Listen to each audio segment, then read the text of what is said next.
Dahulu, pemerintah Arab Saudi pernah berencana menghancurkan makam Nabi Muhammad SAW. Pusaran Rasulullah itu terletak di dalam masjid paling suci kedua setelah Masjidil Haram di kota Makkah.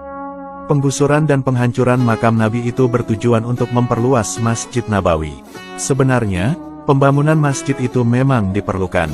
Tetapi, rencana pemerintah Arab Saudi itu sungguh mencemaskan sebab perluasan bakal dilakukan di sebelah barat, yaitu di tempat makam Rasulullah bersama dua sahabatnya, yaitu Abu Bakar As-Siddiq dan Umar bin Khattab. Rencana ini dinilai bakal membuat banyak pihak murka dan umat Islam bakal bergejolak. Isu tentang akan dibongkarnya makam Rasulullah ini bukanlah hal yang baru. Sejak puluhan tahun silam, isu ini terus menjadi momok bagi umat Islam.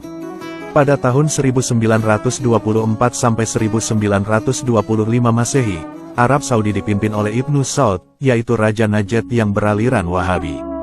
Aliran ini sangat dominan di Tanah Haram, sehingga aliran lain tidak diberi ruang dan gerak untuk mengerjakan mazhabnya.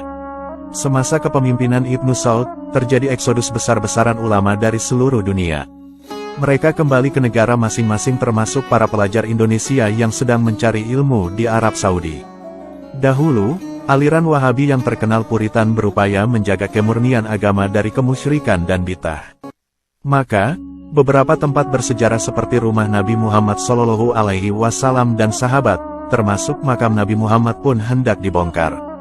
Kemudian, umat Islam Indonesia yang berhaluan Ahlussunnah wal Jamaah merasa sangat prihatin dan kemudian mengirimkan utusan menemui Raja Ibnu Saud. Utusan inilah yang kemudian disebut dengan Komite Hijaz. Komite Hijaz ini merupakan sebuah kepanitiaan kecil yang dipimpin oleh Kiai Haji Abdul Wahab Hasbullah.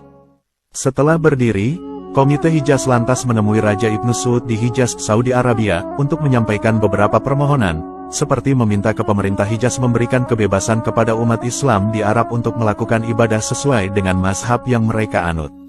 Karena untuk mengirim utusan ini diperlukan adanya organisasi yang formal, maka didirikanlah organisasi Nahdlatul Ulama pada tanggal 31 Januari tahun 1926 Masehi, yang secara formal mengirimkan delegasi ke Hijaz untuk menemui Raja Ibnu Saud.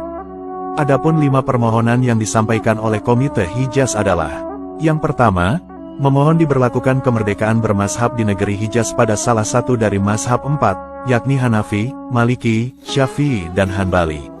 Atas dasar kemerdekaan bermazhab tersebut, hendaknya dilakukan giliran antara imam-imam sholat Jumat di Masjidil Haram dan hendaknya tidak dilarang pula masuknya kitab-kitab yang berdasarkan mazhab tersebut di bidang tasawuf, akidah, maupun fikih ke dalam negeri Hijaz, seperti karangan Imam Ghazali, Imam Sanusi, dan lain-lainnya yang sudah terkenal kebenarannya.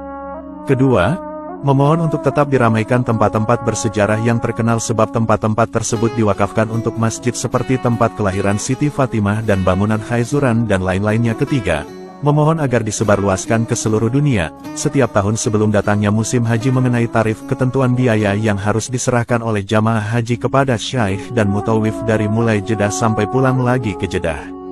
Dengan demikian, orang yang akan menunaikan ibadah haji dapat menyediakan perbekalan yang cukup buat pulang perginya dan agar supaya mereka tidak dimintai lagi lebih dari ketentuan pemerintah. Keempat, memohon agar semua hukum yang berlaku di negeri Hijaz, ditulis dalam bentuk undang-undang agar tidak terjadi pelanggaran terhadap undang-undang tersebut. Kelima, Jamiah Nahdlatul memohon balasan surat dari Yang Mulia, yang menjelaskan bahwa kedua orang delegasinya benar-benar menyampaikan surat mandatnya dan permohonan-permohonan kepada Yang Mulia dan hendaknya surat balasan tersebut diserahkan kepada kedua delegasi tersebut. Dari pemaparan di atas, maka dapat disimpulkan bahwa Komite Hijaz yang merupakan respons terhadap perkembangan dunia internasional ini menjadi faktor terpenting didirikannya organisasi. Berkat kegigihan para kiai yang tergabung dalam Komite Hijaz, aspirasi dari umat Islam Indonesia yang berhaluan Ahlussunnah wal Jamaah lalu diterima oleh Raja Ibnu Saud. Akhirnya, makam Nabi Muhammad yang akan dibongkar pun tidak jadi dihancurkan. Begitulah hebatnya ulama-ulama Indonesia zaman dahulu. Kita harus bangga, karena perjuangan ulama Indonesia di masa lalu telah berjasa mempertahankan makam Nabi Muhammad SAW dari penggusuran.